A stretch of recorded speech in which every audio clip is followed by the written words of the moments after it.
الحمد لله نحمده ونستعينه ونستغفره ونعوذ بالله من شرور أنفسنا ومن سيئات أعمالنا من يهده الله فلا مضل له ومن يضلل فلا هادي له وأشهد أن لا إله إلا الله وحده لا شريك له وأشهد أن محمدا عبده ورسوله أما بعد فإن خير الحديث كتاب الله وخير الهدي هدي محمد صلى الله عليه وسلم وشر الأمور محدثاتها وكل محدثة بدعة وكل بدعة ضلالة وكل ضلالة في النار فأعوذ بالله السميع العليم من الشيطان الرجيم بسم الله الرحمن الرحيم وما أصابكم من مصيبة فبما كسبت أيديكم ويعفو عن كثير وقال النبي صلى الله عليه وسلم يوشك الأمم أم تداعى عليكم كما تداعى الأكلة إلى قصعتها قيل ومن قلة يومئذ يا رسول الله قال بل أنتم غثاء كغثاء السيل ولينزعن الله من قلوب عدوكم المهابة رواہ ابو داود وصححہ الالبانی۔ محترم سامعین کرام، بزرگان دین، نوجوانان ملت اسلامیہ اور خواتین اسلام، رسول اکرم صلی اللہ علیہ وسلم نے خطبہ حجۃ الوداع میں جو وصیتیں فرمائی تھیں، جن چیزوں کی نصیحتیں کی تھیں، اور امت اسلامیہ پر رسول اکرم صلی اللہ علیہ وسلم نے خطبہ حجۃ الوداع تک تقریباً 23 سالہ دور نبوت صرف کرنے کے بعد جن خدشات کو محسوس کیا تھا، ان خدشات کی روشنی میں رسول اکرم صلی اللہ علیہ وسلم نے آخری وقت میں خطبہ حجۃ الوداع سے لے کر اپنی وفات کے حادثے تک مسلسل جو وصیتیں فرمائیں، ان وصیتوں میں ایک بنیادی وصیت خواتین کے ساتھ بہتر سلوک کرنے کی وصیت تھی۔ خواتین کو رسول اکرم صلی اللہ علیہ وسلم نے خصوصی اہتمام کے ساتھ ان کی تربیت کرنے کی وصیت فرمائی، اور خواتین کے بارے میں رسول اکرم صلی اللہ علیہ وسلم نے صاف طریقے سے کئی بار فرمایا فاتقوا اللہ فی النساء، عورتوں کے بارے میں اللہ رب العالمین سے ڈرو، اللہ رب العالمین کا تقوی اختیار کرو، اللہ رب العالمین کی خشیت کو محسوس کرو۔ یہ خواتین جو انسان کے حصے میں، انسان کے گھرانے میں، انسان کے خاندان میں ایک کمزور شخصیت کی حیثیت سے لائی جاتی ہیں، اور اس کے بعد ان خواتین کو اللہ رب العالمین نے جو ذمہ داریاں دے رکھی ہیں، ان ذمہ داریوں کو نبھانے کے لیے اگر ان خواتین کو آمادہ کیا جائے تو اس کے علاوہ کوئی صورت نہیں ہے کہ مرد حضرات خواتین کے ساتھ بہتر سلوک کریں، ان کے حقوق کی ادائیگی کریں، ان کے اوپر ظلم و جور سے بچیں، ان کی حق تلفی سے بچیں، اور اس طرح کے تمام مسائل کو نظر انداز کیا جائے اور ترک کیا جائے، جس کے نتیجے میں خواتین کی حق تلفی ہوتی ہے، ان پر ظلم ہوتا ہے، ان پر جور ہوتا ہے۔ خواتین کو کبیدہ خاطر ہو کر کے اپنے گھروں کے اندر آنسو بہانے پڑتے ہیں۔ ان خواتین کے ساتھ رسول اکرم صلی اللہ علیہ وسلم نے بہتر سلوک کی تلقین فرمائی ہے۔ اللہ کے نبی صلی اللہ علیہ وسلم نے یہاں تک فرمایا کہ ان خواتین کو ریڑھ کی ہڈی کے اوپری حصے سے، جو ہڈی بہت نرم و نازک ہوتی ہے اور ٹیڑھی ہوتی ہے، اس سے پیدا کیا گیا ہے، لہذا ان کو توڑنے سے یا ان کو سیدھا کرنے میں سختی کا اسلوب اختیار کرنے سے تم لوگ بچو، کیونکہ اگر ان کو توڑو گے تو ان کو توڑنا یہ طلاق ہے، اور اگر سختی کے ساتھ ان کے ساتھ پیش آؤ گے تو یہ سختی کرنے کے نتیجے میں بوکھلا جائیں گی، سختی کرنے کے نتیجے میں بے راہ روی کا شکار ہو جائیں گی، سختی کرنے کے نتیجے میں اپنی ضد میں، اپنی انا میں اس انداز کے فیصلے لیں گی کہ تمہارا خاندان ٹوٹ کر کے رہ جائے گا۔ اللہ کے نبی صلی اللہ علیہ وسلم نے 1400 برس پہلے خواتین کے بارے میں یہ وصیت فرمائی، اور یہ وصیت ان وصیتوں میں سے ہے جن کو رسول اکرم صلی اللہ علیہ وسلم نے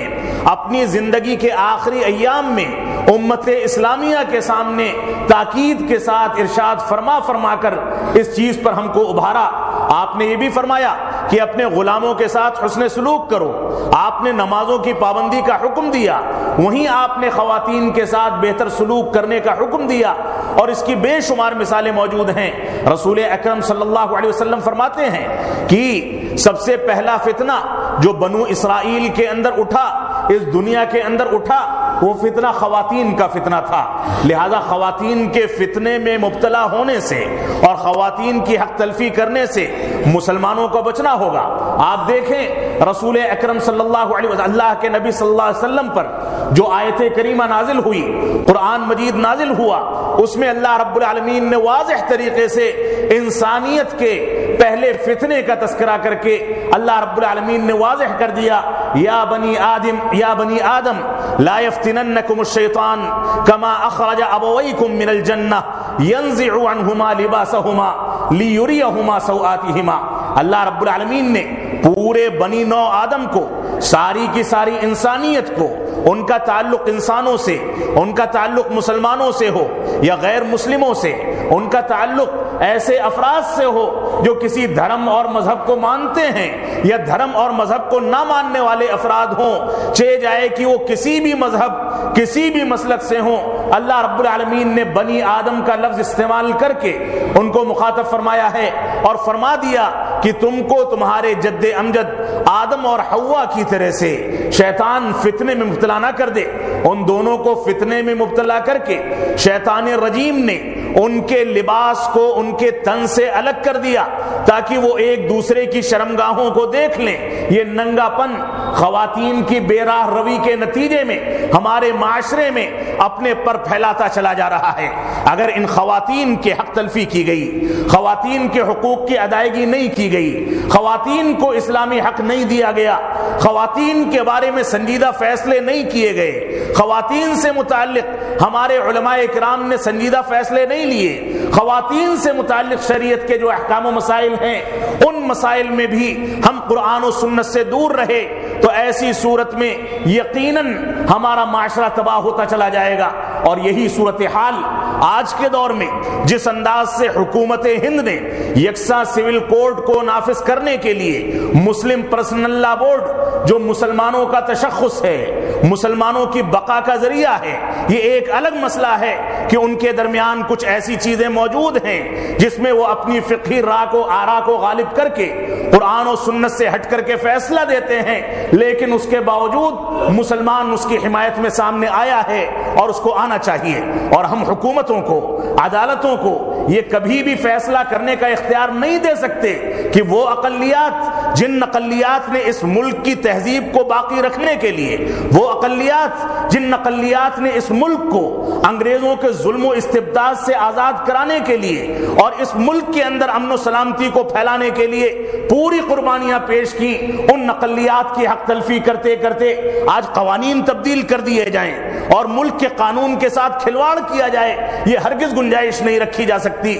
ہندوستان کی ایک تہذیب یہ بھی ہے کہ ہندوستان میں سکھوں نے، ہندوؤں نے، مسلمانوں نے، عیسائیوں نے مل کر کے اس ہندوستان کے لیے جنگ لڑی تھی، اس ہندوستان کی تہذیب کی بقا کے لیے جنگ لڑی تھی۔ آج بھی اس ہندوستان کی چاشنی، اس ہندوستان کی خوبصورتی اور اس ہندوستان کی تہذیب تمام مذاہب کی رعایت میں ہے۔ یہ ایک الگ مسئلہ ہے کہ قرآن و سنت کے دلائل کی روشنی میں اللہ رب العالمین کا پسندیدہ دین صرف دین اسلام ہے، اس کے علاوہ کسی دین کو قبول نہیں کیا جا سکتا، لیکن اس ملک کی رواداری، اس ملک کی تہذیب، اس کو کسی انداز کی چوٹ پہنچائی جائے، چاہے یکساں سول کوڈ کے بہانے سے، چاہے کسی دوسرے بہانے سے، یہ لوگ کبھی کامیاب نہیں ہو سکتے۔ اور یہ ملک، جس ملک کو ان اقلیات نے آزاد کیا تھا، اس ملک میں تو یہاں تک صورتحال ہے کہ گائے کے گوشت کے شبہے میں خواتین کو قتل کر دیا جاتا ہے، مردوں کو قتل کر دیا جاتا ہے، یہاں تک صورتحال ہے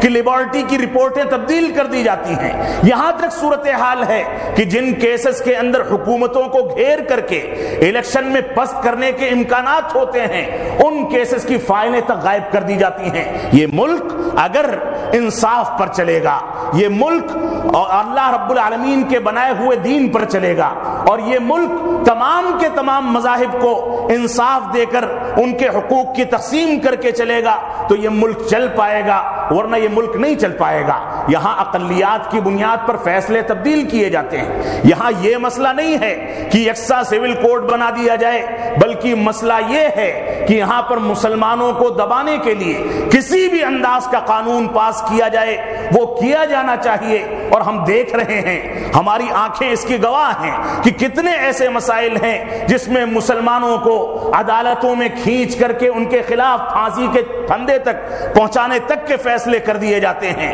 ان کے خلاف فیصلے سنا دیے جاتے ہیں، جبکہ ملک کا دستور اور قانون اس کی اجازت نہیں دیتا. تو آگے آنے والے وقت میں یہ کیسے توقع کی جا سکتی ہے کہ یکساں سول کوڈ کا اثر صرف مسلمانوں پر نہیں پڑے گا بلکہ تمام قوموں پر پڑے گا؟ یہ حقیقت ہے کہ تمام قوموں پر پڑے گا، لیکن مسلمان اس کا نشانہ ہے. اور جس انداز سے آج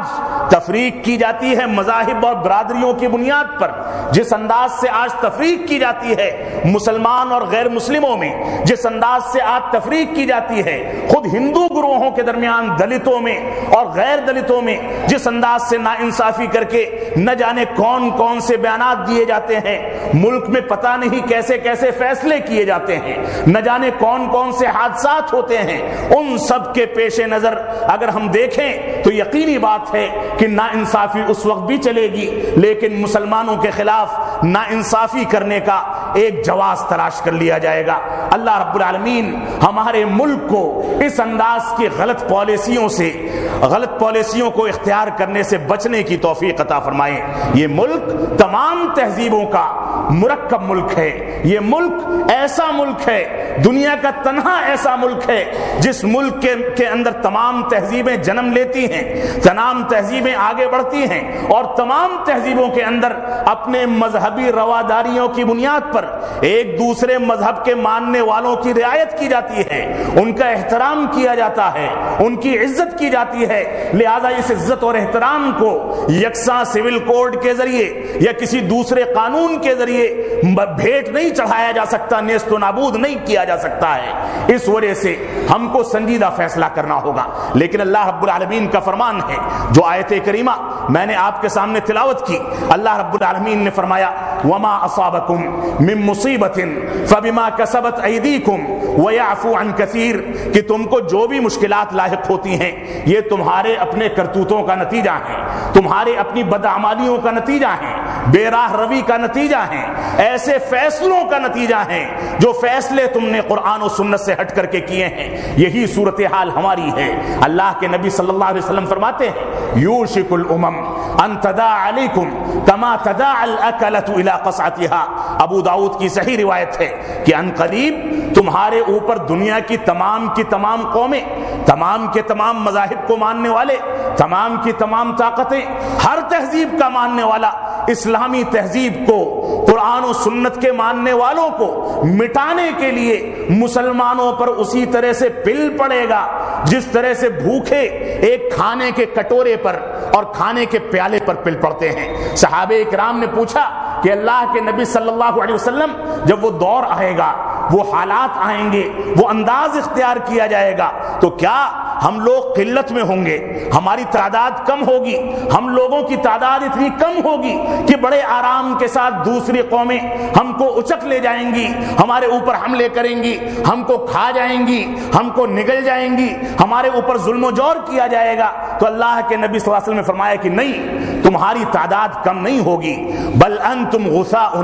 کا غثاء السیل، بلکہ تمہاری تعداد اتنی زیادہ ہوگی جیسے سیلاب میں کوڑا کرکٹ بہتا پھرتا ہے، پانی تک نظر نہیں آتا، جدھر نگاہیں دوڑاؤ ادھر دیکھو کوڑا کرکٹ پانی کے اوپر تیر رہا ہے. اسی طرح سے جدھر نگاہ دوڑائی جائے مسلمان نظر آئے گا، لیکن مسلمان کی مثال کوڑے کرکٹ کی طرح سے ہو جائے گی، مسلمان کی مثال ایک ہلکی قوم کی طرح سے ہو جائے گی. مسلمان یہ دعویٰ تو کرے گا کہ وہ اللہ رب العالمین کی توحید کا اقرار کرتا ہے، لیکن توحید کو بالائے طاق رکھ دے گا. مسلمان یہ دعویٰ تو کرے گا کہ وہ سنت رسول پر چلتا ہے، لیکن سنت رسول کو بالائے طاق رکھ کر کے وہ دوسروں کے اقوال کے مطابق فیصلہ کرے گا. مسلمان یہ دعویٰ تو کرے گا کہ وہ قرآن مجید کا احترام کرتا ہے، لیکن قرآن مجید کو مشکل کتاب اور اس کی زبان کو مشکل زبان قرار دے کر کے اس کو رمضان کے ساتھ خاص کر دے گا. مسلمان یہ دعویٰ تو کرے گا کہ وہ قرآن و سنت کے مطابق چلتا ہے،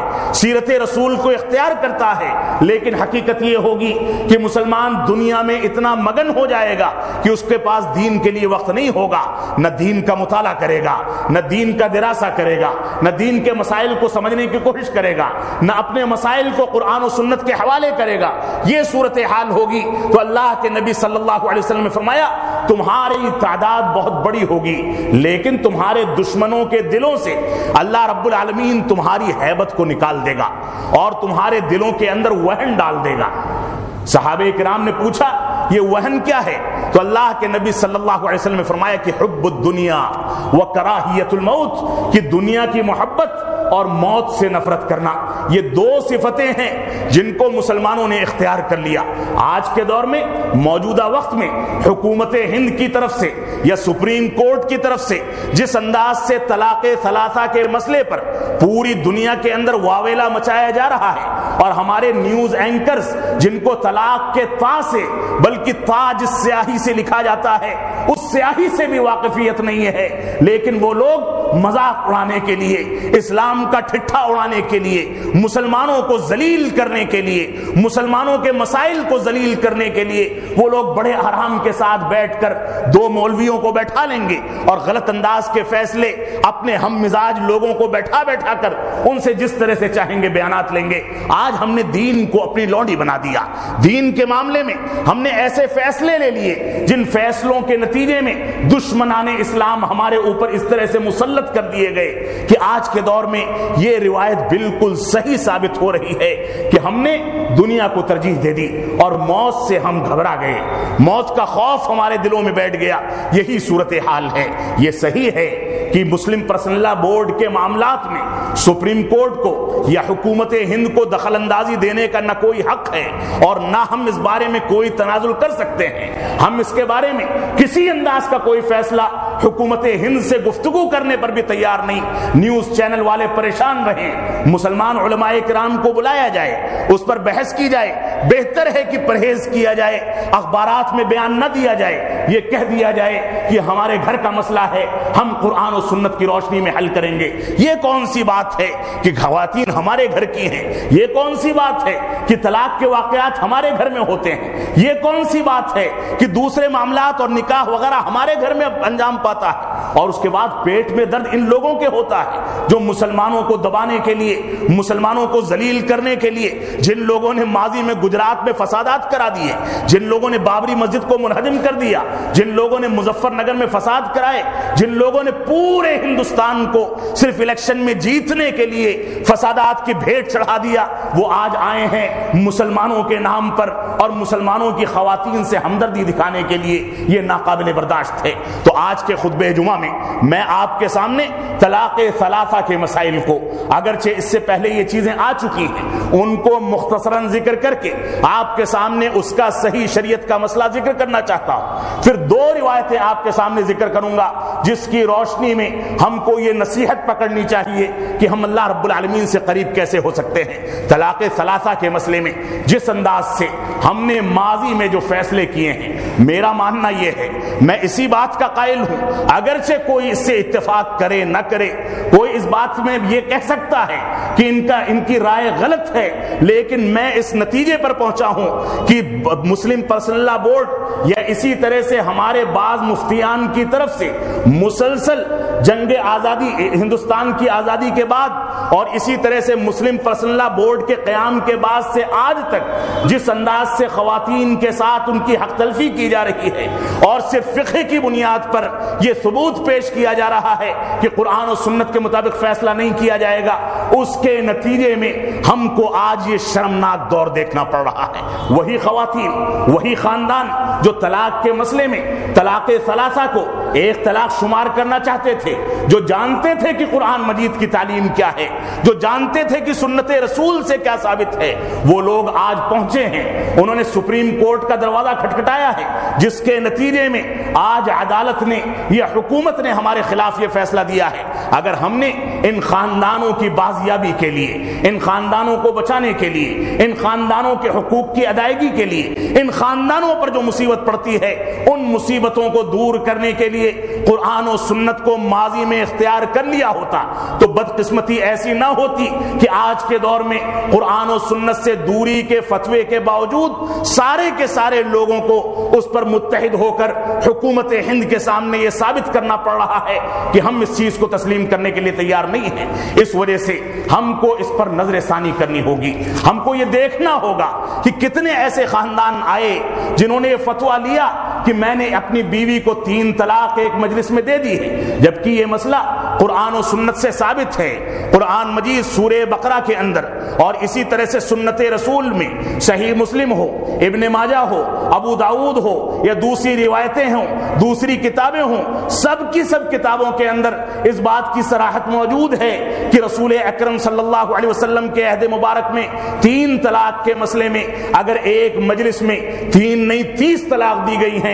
تو بھی اس کو ایک شمار کیا جاتا تھا۔ اور یہی اتنا نہیں ہے، اللہ کے نبی صلی اللہ علیہ وسلم کے عہد مبارک میں ایک مرتبہ آپ کے سامنے واقع آیا کہ ایک صحابی رسول نے اپنی بیوی کو ایک مجلس میں 3 طلاق دے دی، فقام غضبان، تو اللہ کے نبی صلی اللہ علیہ وسلم غضبناک ہو کر کے اور غصے کی حالت میں کھڑے ہو گئے اور اس کے بعد فرمایا کہ کیا تم لوگ اللہ رب العالمین کی کتاب کے ساتھ کھلواڑ کرتے ہو اور وَأَنَا بَيْنَ أَظْهُرِكُمْ، جبکہ میں تمہارے درمیان موجود ہوں، اس کے باوجود اس انداز کے فیصلے کیے جاتے ہیں۔ ایک مجلس میں 3 طلاق دینے کی گنجائش شریعت میں ہے ہی نہیں، اور اگر کسی نے دے دی ہے تو وہ دینے کی صورت میں گنہگار ضرور ہوگا لیکن واقع ایک طلاق ہوگی۔ 3 طلاق دینے کا جو مسئلہ ہے وہ یہ ہے کہ 3 طلاقوں کو 3 مہینے میں دیا جائے، یہ کون سا انصاف ہے؟ اتنا رحم دلی جس مذہب کے نبی آخر الزماں کو رحمت للعالمین کہا گیا، اس کے ماننے والے یہ فیصلہ کریں کہ بڑے آرام کے ساتھ غصے کی حالت میں، اور ظاہر سی بات ہے طلاق غصے کی حالت میں واقع ہوتی ہے، انسان اٹھے اپنی بیوی کو 3 طلاق دے، سارے کے سارے رسوم و رواج اس نے اختیار کیے تھے، ولیمہ کیا، نکاح کیا، مہر دی، رشتہ کیا، منگنی کی، خرچہ کیا، ساری کی ساری چیزیں کی، اور اس کے بعد یہ کون سا انصاف ہے کہ وہ اٹھے اور ایک بار میں 3 طلاق دے اور اس کو واقع مان لیا جائے؟ اور اس کے بعد ستم بالائے ستم یہ کہ جب مفتیان کرام کے پاس لوگ جائیں تو حلالہ کے فیصلے کے بارے میں تحریر تو نہ دیں لیکن کان میں پھسپھسا دیں کہ حلالہ کرا لیا جائے، تو ایسی صورت میں یہ بیوی تمہارے لیے دوبارہ سے حلال ہو سکتی ہے۔ نعوذ باللہ من ذالک، جس حلالہ کو رسول اکرم صلی اللہ علیہ وسلم نے حرام قرار دیا، جس کے بارے میں اللہ کے نبی صلی اللہ علیہ وسلم نے یہاں تک فرمایا کہ عبداللہ بن مسعود رضی اللہ تعالیٰ عنہ راوی حدیث ہیں کہ لعن رسول اللہ صلی اللہ علیہ وسلم المحلل والمحلل له، ابن ماجہ کی روایت ہے کہ اللہ رب العالمین کی لعنت ہو حلالہ کرنے والے پر اور حلالہ کروانے والے پر۔ اس کے باوجود ہمارے معاشرے میں ایسے سینٹرز موجود ہے خفیہ طریقے پر جو حلالہ کا کام انجام دیتے ہیں۔ پاکستان کے اندر جا کر دیکھ لیجئے ان کی غلاظتوں کے سامنے کہ وہاں باقاعدہ رجسٹرڈ سینٹرز ہوتے ہیں جن کے اندر جا کر حلالہ کرایا جاتا ہے۔ نعوذ باللہ من ذالک، مسلمان معاشرہ اخلاقی سطح میں اتنا گر جائے صرف ایک مسئلے کے دفاع کے طور پر، اگر اسی مسئلے میں قرآن و سنت کو اختیار کر لیا جائے، قرآن و سنت کی راہ اختیار کر لی جائے تو ساری کی ساری لعنتوں سے ہم کو اللہ رب العالمین نجات دے دے گا۔ تو اس سلسلے میں ہم کو قرآن و سنت کے دلائل کو سامنے رکھنا چاہیے اور ہمیں سمجھنا چاہیے کہ قرآن و سنت کس بات کا فیصلہ کرتے ہیں۔ اللہ رب العالمین کا فرمان ہے سورہ بقرہ کی آیت نمبر 229 میں، اللہ رب العالمین نے فرمایا الطلاق مرتان فامساک بمعروف او تسریح باحسان، کہ اللہ رب العالمین نے فرمایا کہ طلاق 2 مرتبہ ہے اور اس کے بعد چاہے اس کو رکھا جائے یا خوبصورتی کے ساتھ چھوڑ دیا جائے، یعنی تیسرے مہینے کے اندر۔ اس سلسلے میں علامہ ابن تیمیہ رحمۃ اللہ علیہ فرماتے ہیں مرتن بعد مرتن، یعنی ایک طلاق اور اس کے بعد دوسری طلاق دی جائے۔ علامہ ابو بکر جساس حنفی رحمۃ اللہ علیہ جو علماء احناف کے بڑے علماء میں سے ہیں، علامہ سندھی حنفی رحمۃ اللہ علیہ، اسی طرح سے حنفی علماء میں سے بڑے عالم دین مولانا اشرف علی تھانوی رحمۃ اللہ علیہ کے استاذ مولانا محمد تھانوی رحمۃ اللہ علیہ، علامہ محمود آلوسی حنفی رحمۃ اللہ علیہ، یہ سارے کے سارے لوگ روح المعانی اور دوسری کتابیں اٹھا کر کے دیکھی جائیں، اس کے اندر واضح طریقے سے، اور اسی طرح سے مولانا انور شاہ کشمیری، قاضی ثناء اللہ پانی پتی حنفی، اور یہ سارے کے سارے لوگ رحمہم اللہ، یہ سارے کے سارے لوگ یہی کہتے ہیں کہ اس سے مراد یہی ہے کہ مختلف اوقات میں 3 طلاقیں دی جائیں، اور آیت کے اندر یہی بتایا گیا ہے کہ ایک وقت کی 3 طلاق کا طریقہ صحیح نہیں ہے، بلکہ 3 اوقات میں 3 طلاق دی جائیں، پہلے 2 طلاقیں، اور 2 طلاقوں کے بیچ میں انسان کو سوچنے کا موقع، دوسری طلاق کے بعد سوچنے کا موقع، اور اس کے بعد جب اس فیصلے پر پہنچے کہ اب بن نہیں پائے گی تو تیسری طلاق دے دے۔ یہی طریقہ قرآن و سنت کا صحیح طریقہ ہے، جس پر بے شمار علماء کرام کا اجماع ہے۔ اسی طرح سے اللہ رب العالمین نے فرمایا یا ایھا النبی اذا طلقتم النساء فطلقوهن لعدتهن واحصوا العدة۔ اللہ رب العالمین نے فرمایا اے نبی اکرم صلی اللہ علیہ وسلم، جب آپ اپنی خواتین کو طلاق دیں تو انہیں ان کی عدت کے وقت طلاق دیں اور عدت کو شمار کریں، یہ اللہ رب العالمین کا حکم ہے۔ امام شعبی رحمۃ اللہ علیہ فرماتے ہیں لعل اللہ یحدث بعد ذلك امرا، کہ اللہ رب العالمین نے فرمایا اس کا مطلب یہ ہے، اسی آیت کریمہ کا اگلا ٹکڑا جو ہے اس کا مطلب یہ ہے کہ شاید اس کو شرمندگی ہو جائے اور اس کے بعد وہ رجوع کر لے، آپس میں بنا لے، اپنے تعلقات کو بہتر کر لے، 2 خاندان تباہ ہونے سے اور ٹوٹنے سے رہ جائیں، اس وجہ سے رجوع کرنے کا حکم اس آیت کریمہ کے اندر دیا گیا ہے۔ فاطمہ بنت قیس رضی اللہ تعالیٰ عنہا، جن کو باری باری مختلف اوقات میں 3 طلاق دی گئیں، وہ بھی یہی شرح کرتی ہیں جو صحیح مسلم کے اندر موجود ہے۔ عبداللہ بن دینار اسی طرح سے فرماتے ہیں کہ میں نے عبداللہ بن عمر رضی اللہ تعالیٰ عنہ سے فرماتے ہوئے سنا کہ اللہ کے نبی صلی اللہ علیہ وسلم نے ایک مجلس کی 3 طلاق کو 1 شمار کیا، اور مختلف اوقات میں 3 طلاقوں کو 3 شمار کیا، جیسا کہ معطا کی کتاب الطلاق کے اندر اس بات کا تذکرہ موجود ہے۔ اسی طرح سے ابن عباس رضی اللہ تعالیٰ عنہما فرماتے ہیں کہ كان الطلاق على عهد رسول الله صلى الله عليه وسلم وابي بكر وسنتين من خلافة عمر طلاق الثلاث واحدة۔ فرماتے ہیں کہ اللہ کے نبی صلی اللہ علیہ وسلم کے عہد مبارک میں، اور اسی طرح سے ابو بکر صدیق رضی اللہ تعالیٰ عنہ کے عہد مبارک میں، اور عمر بن خطاب رضی اللہ تعالیٰ عنہ کے عہد مبارک کے شروع کے 2 سال میں 3 طلاق کو 1 شمار کیا جاتا تھا، لیکن بعد میں عمر بن خطاب رضی اللہ تعالیٰ عنہ نے بطور سزا اس بات کا نفاذ کیا کہ تم لوگ طلاق دینے میں جلدی کرتے ہو، اس وجہ سے اگر اب تم نے 3 طلاقیں دی ایک مجلس میں تو اس کو نافذ مانا جائے گا۔ لیکن بعض روایات میں اس کا ذکر بھی ملتا ہے کہ انہوں نے بعد میں رجوع کر لیا، اور اس کے بعد عمر بن خطاب رضی اللہ تعالیٰ عنہ کے بعد کے خلیفہ عثمان غنی نے اللہ کے نبی صلی اللہ علیہ وسلم کا مسلک اختیار کیا، علی بن نبی طالب نے اللہ کے نبی صلی اللہ علیہ وسلم کا مسلک اختیار کیا۔ آج کے دور میں بڑے آرام کے ساتھ ایک صاحب اٹھتے ہیں اور کہہ دیتے ہیں اعتراض کرتے ہوئے، اس سے پہلے جو خطبہ دیا گیا طلاق کے مسئلے پر، کہ کون لوگ ہیں جو عمر بن خطاب کو نہیں مانتے، کون لوگ ہیں جو عمر بن خطاب کا انکار کرتے ہیں، نعوذ باللہ من ذالک۔ اسی روایت کے اندر بتایا گیا ہے کہ اللہ کے نبی صلی اللہ علیہ وسلم ایک مجلس کی 3 طلاق کو 1 مانتے تھے۔ اسی مجلس میں بتایا گیا ہے، اسی روایت میں بتایا گیا ہے کہ ابو بکر 1 مانتے تھے۔ اسی روایت میں بتایا گیا ہے کہ عمر بن خطاب رضی اللہ تعالیٰ عنہ بھی 3 مانتے تھے۔ آخر میں سزا کے طور پر انہوں نے ایسا کیا کہ آپ اللہ کے رسول کو نہیں مانتے، کیا ابو بکر کو نہیں مانتے، اس وجہ سے ہم کو سنجیدہ فیصلہ لینا ہوگا ان مسائل کے اندر۔ اللہ کے نبی صلی اللہ علیہ وسلم سے روایت کرتے ہوئے ابن عباس رضی اللہ تعالیٰ عنہ فرماتے ہیں کہ ابو رکانہ بن عبد یزید نے اپنی بیوی ام رکانہ کو 3 طلاقیں دے دی، اور اس کے بعد اللہ کے نبی صلی اللہ علیہ وسلم کے پاس گھبرا کر کے آئے اور غمزدہ تھے، غمگین تھے، افسوس کر رہے تھے۔ انہوں نے فرمایا کہ اللہ کے نبی صلی اللہ علیہ وسلم میں نے اپنی بیوی کو 3 طلاقیں دے دی ہیں۔ تو اللہ کے نبی صلی اللہ علیہ وسلم نے فرمایا راجعھا، اس سے رجوع کر لو، اس کو واپس بلا لو، طلاق رجعی ہے لہذا طلاق میں رجوع کر لیا جائے۔ تو انہوں نے کہا کہ اللہ کے نبی صلی اللہ علیہ وسلم میں نے ایک مجلس میں 3 طلاقیں دی ہیں، میں نے 3 مرتبہ طلاق کا لفظ استعمال کیا ہے۔ تو آپ نے فرمایا قد علمت، میں اس بات کو اچھی طرح سے جانتا ہوں، راجعھا، اس سے رجوع کر لو۔ کیا اللہ کے نبی صلی اللہ علیہ وسلم کو یہ مسئلہ معلوم نہیں تھا؟ اللہ کے نبی صلی اللہ علیہ وسلم نے واضح فیصلہ فرمایا۔ اسی طرح سے اللہ کے نبی صلی اللہ علیہ وسلم کو ایک مرتبہ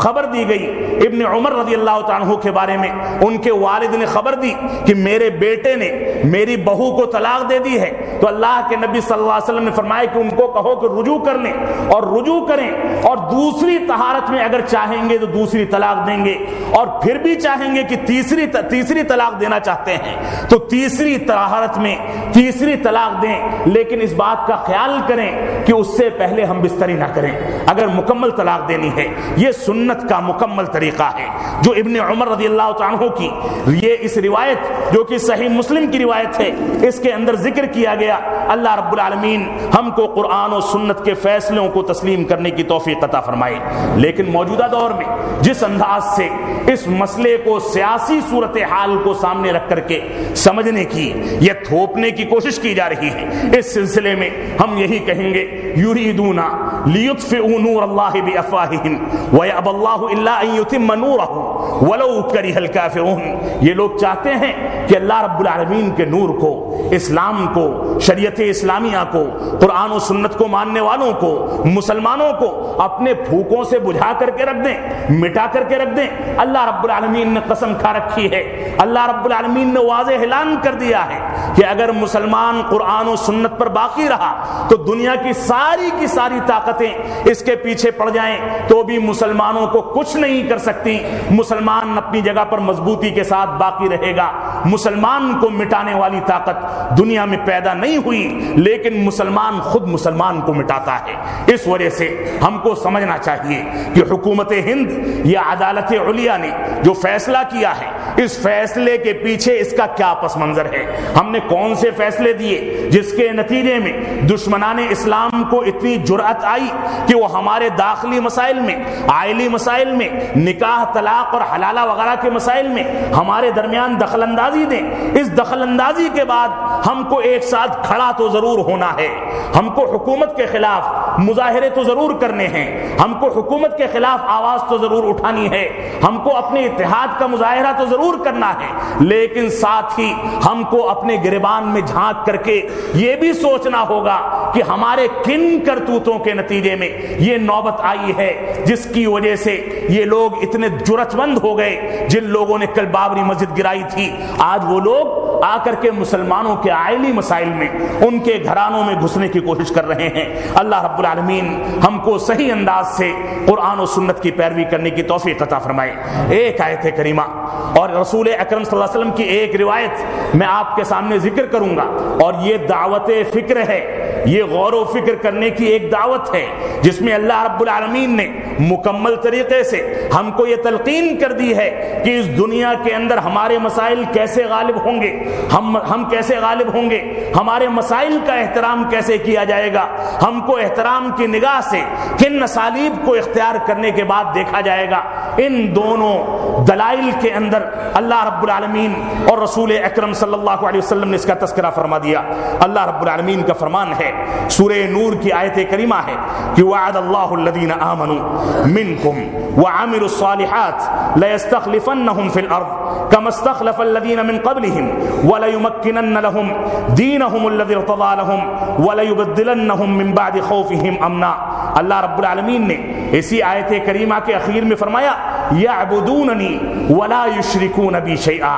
اللہ رب العالمین نے فرمایا کہ اللہ رب العالمین نے تم لوگوں سے وعدہ کر لیا ہے۔ کن لوگوں سے؟ ان لوگوں سے وعدہ کیا ہے جو لوگ ایمان لاتے ہیں، اعمال صالحہ کو انجام دیتے ہیں، کہ اللہ رب العالمین ایمان لانے اور اعمال صالحہ کے نتیجے میں اور اسی طرح سے دنیا کے اندر اس دین کو اختیار کرنے کے نتیجے میں جس دین کو اللہ رب العالمین نے اپنا پسندیدہ دین قرار دیا، اس کے نتیجے میں اللہ رب العالمین نے وعدہ کیا ہے لَيَسْتَخْلِفَنَّهُمْ فِي الْأَرْضِ، کہ تم لوگوں کو اللہ رب العالمین دنیا میں غلبہ عطا فرمائے گا، خلافت عطا فرمائے گا، حکومت عطا فرمائے گا، اور اس سے پہلے بھی اللہ رب العالمین نے دین کو اختیار کرنے کے نتیجے میں حکومت عطا فرمائی تھی. دینہم الذی ارتضی لہم, اللہ رب العالمین نے یہاں جو الفاظ استعمال کیے ہیں اس دین کے نتیجے میں جو اللہ رب العالمین کا پسندیدہ دین ہے. اللہ رب العالمین کے پسندیدہ دین میں ایک مسئلے کے دو حل نہیں ہو سکتے. اللہ رب العالمین دو ٹوک فیصلہ کرتا ہے, کسی مسئلے میں دو انداز کی رائے نہیں ہو سکتی. اللہ رب العالمین واضح فیصلہ فرماتا ہے. اس وجہ سے وہی دین ہے جو رسول اکرم صلی اللہ علیہ وسلم پر نازل ہوا.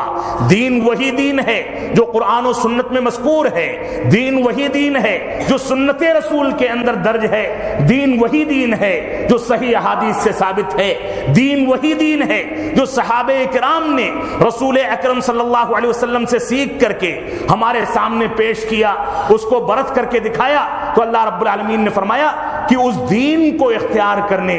اور ایمان اور اعمال صالحہ کو اختیار کرنے کے نتیجے میں اللہ رب العالمین تم کو غلبہ عطا فرمائے گا, جو دین اللہ رب العالمین کا پسندیدہ دین ہے. اور اخیر میں فرمایا یعبدوننی ولا یشرکون بی شیئا, اس شرط پر بھی یہ غلبہ ملے گا کہ صرف میری عبادت کرو,